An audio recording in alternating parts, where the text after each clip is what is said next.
Good morning, my friends. I'm Marshall Bircher, and welcome to this Happiness After Codependency episode. Today we are building on the previous episode where we started exploring one of the core motivators of codependency, and that is the fear of what the other person would do if we don't please and appease them.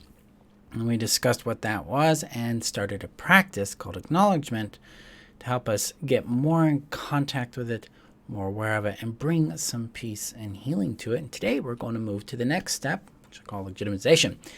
So before we do that, I'm going to get this shared out to the community here on Facebook. So if you're looking for guidance, tools, and support, and a shelter in which to explore your codependency and work through the pain and trauma you've experienced and get support and guidance in your journey, the community was built for you. You can find the link above on Facebook, below on YouTube.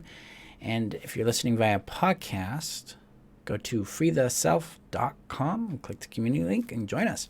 Also, if you're watching on YouTube, hit that subscribe button and the bell, because I upload trainings weekly to help you discover your well-being and to come to know, love, and live who you are after codependency, because that's what I do. It's really about building that self-trust and then following what emerges from your self-trust, in which typically results in knowing, loving, and living who you are. Really, it's about having a life you enjoy. So I'm going to get this shared out to the community here, and we'll jump into today's topic. So let's click a button. Why, oh, why, oh, why. There we go. They're always changing things. All right. So today's topic is working with this core fear, this core motivator of codependency, which is the fear of what they will do if we don't please and appease them. This little nugget drives the majority of our codependent behaviors because we're trying to secure three primary needs. I call them the three necessities: the need for connection, the need for safety, and the need for identity. These are directly linked to what children need, or child selves need, in attachment to a secure parent. Because a child-level attachment, the child depends on the parent for their sense of safety and shelter, for their sense of care and being nurtured by the parent, and for a sense of freedom to discover and explore and understand themselves, other people, and the world.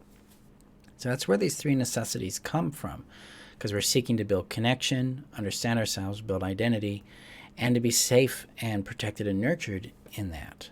So this is what's really... We're wrestling with this need at a very primal level in our mind and in our body, and then we come and encounter our own parent or someone that we have attached to, that we've bonded with, that becomes a threat to us based on the way they behave and the way they respond to our needs and to our wants and to our person and to our behaviors and things like that. This puts us at an opposition to ourselves. So I need to get these needs met, but if I'm being who I am and it causes these kinds of reactions in another person, I can't be who I am and get my needs met. So that divorce right there leads us into the codependent behaviors of people-pleasing, avoiding conflict, trying to regulate their emotions, caretaking them. It's also about shape-shifting or morphing. I become who I think they want me to be so I can get those three necessities met and then expand my well-being and happiness. That's a biggie right there. And all of this, in that event of being turned against ourselves, that's where there is a specific kind of damage done to self-trust and trust in others. When we stop trusting in ourselves, trusting in the legitimacy of our feelings, our wants, our needs, the legitimacy and validity of our identity and of our beingness, then we collapse into what they want us to be. We become very vulnerable to manipulation, to abuse, and to being shaped by external forces, aka becoming a person based on someone else's perspective. Call that external orientation. Restoring our legitimacy is about restoring self-trust. Self-trust is, I'm finding, is really the foundation of this. Our own personal legitimacy launches us out of codependency and puts us back into what I call personal sovereignty. So that's what we're going to explore here in the second step, because yesterday we talked about acknowledging this. I acknowledge the fear I have about what's going on, the fear of losing this connection, losing the support in my identity, losing safety, the fear of them withdrawing and abandoning me. What happens to me now? Very, very legitimate. But bringing it into our awareness, acknowledging that we have this fear, acknowledging that we have these behaviors. It's critical to us warming up to our lived experience. Because without acknowledgement, we live in a world of denial. We're playing in some kind of fantasy in hopes that something out here can be changed or will change so that we can change. But when we come into acknowledgement, we're moving into sobriety. It's like, so that's what's going on there, and this is what's going on in here in me. We can understand these two things and receive them. It empowers us to move to the next step, which is legitimization. So before we move forward, this can be fairly intense on your nervous system. It can bring up big emotions. It can bring up emotions we're not comfortable with or we don't know how to navigate, and intense sensations can emerge because we're beginning to talk to and acknowledge and touch trauma. We're dealing with attachment trauma, we're dealing with relational traumas, and then even specific traumas that have occurred to us in these events that have taught us to distrust ourselves and please and appease the other individual. So if you find yourself becoming activated, like there's a huge intensity arising, you're starting to feel overwhelmed, like intense anxiety, discomfort, maybe even zoning out a little bit. These are signals from your nervous system that it's reached its capacity. What I recommend doing at that point is just taking a moment, maybe 10 seconds, and acknowledging the sensations. Okay, this is here. And then start acknowledging where you're at. Okay, I can identify this wall and this computer screen and that tree over there, and these. Start labeling and naming things. It helps you orient back to your body, back to your reality. And then label and name what you feel. Oh, I'm having this big overwhelm. And then you can give yourself permission to let it be. And the way I would do that is like, I have this overwhelm, and that is understandable. I'm encountering something that's really activating or scary for me.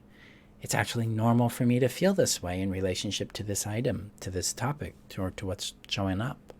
What that does is it comforts the mind and the body because it makes it real to it, and it doesn't have to figure out what to do. Is this real? Is it wrong? Is it right? What do I do? If we legitimize it, we bring it back to validity. It helps us feel sane, helps us feel calmer, and helps us move through it. I also recommend looking into trauma work, depending on how intense that is. If it's really arresting or paralyzing, that's really good signal of trauma talking. And nervous system regulation work. I offer a free system called Be Calm. It's in the link above on Facebook, below on YouTube, in the description on podcast. You can get that for free and start working with basic tools to help you build capacity. And nervous system regulation, learning how to comfort and care for ourselves.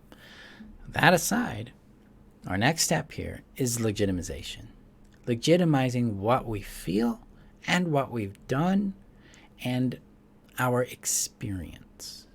So these three angles of what I've experienced, what I have felt, and what I've done allow us to get more on our side. We start actually treating our experiences, our behaviors, and our feelings with trust.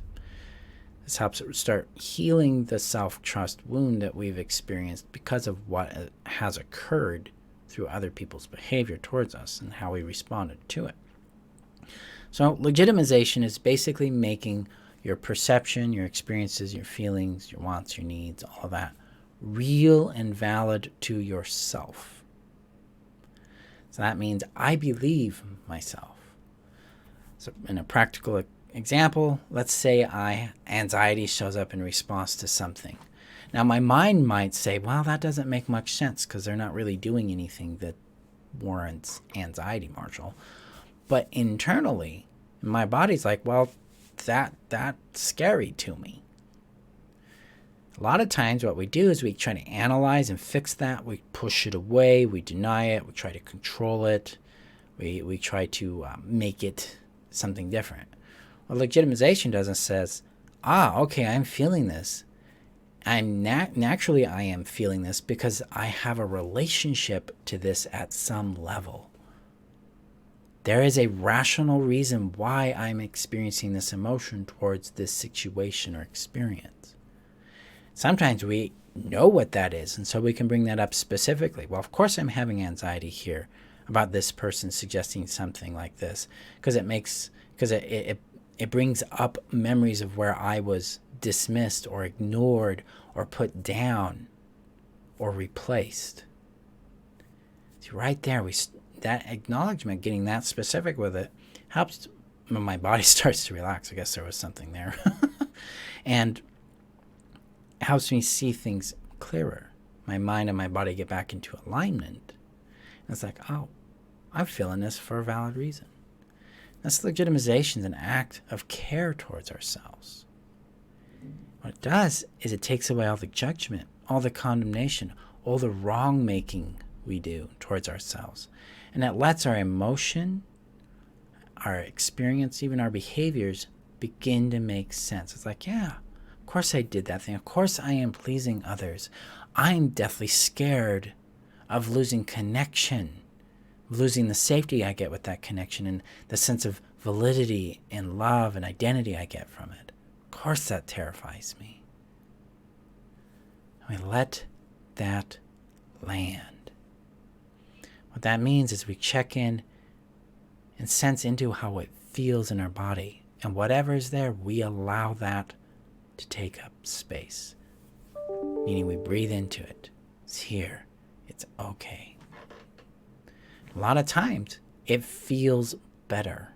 It lowers the intensity. Sometimes it will bring up other emotions. We acknowledge those, and then we legitimize those. And all of this starts a process called integration. So integration is the experience of what we feel, what we've experienced, what we've done, becoming more and more normal and okay for us. It's like, yeah, I did that, and that's okay. It's a rest point where these things that have been outside of us or been very intense within us get a chance to find rest, get to find their place in our reality and settle in.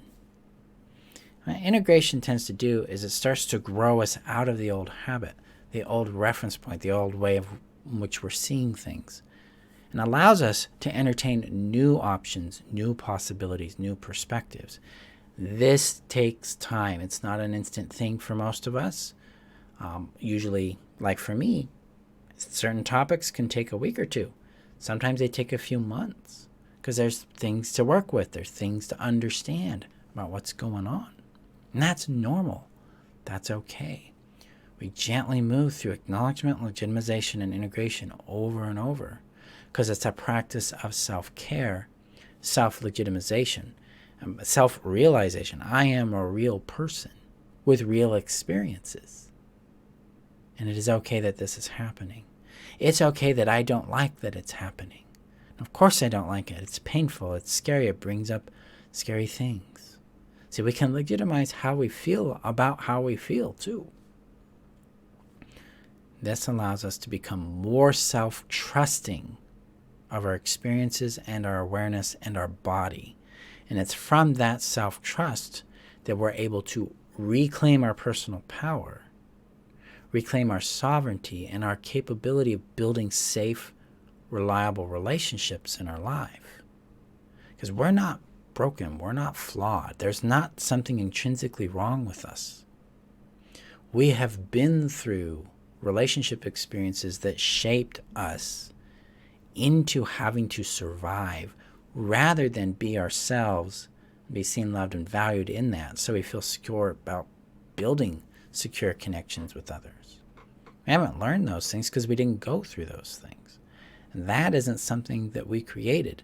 That is something we were introduced into and then had to navigate. So when we start restoring our self-trust and reclaiming that power and sovereignty, we gain access back to our ability to change what we are doing and how we are doing it so that we can then choose better people to have relationships with and improve and evolve our self-relationship from shame or guilt or displacement, where we ignore ourselves, into inclusion, connection, respect, and love. That's really the work here. That's what we're doing when we're healing codependency, is we're actually restoring self-trust and reconnecting to our validity, our power, and our sovereignty, so we can go out and enjoy life based on knowing, loving, and living who we are. So my friends, today's homework, the practice here, is to legitimize what you've experienced. I've gone through this. This was real. I legitimize how you feel about it. The feelings I have about this, of course I feel this anger or this sadness or this shame or this guilt or this anxiety or this numbness. It happened because I went through these things. This is how I feel about it right now. And then legitimize behaviors. Of course I've been people-pleasing. Of course I've been displacing myself and ignoring my wants and needs and feelings. I've had to do that to survive.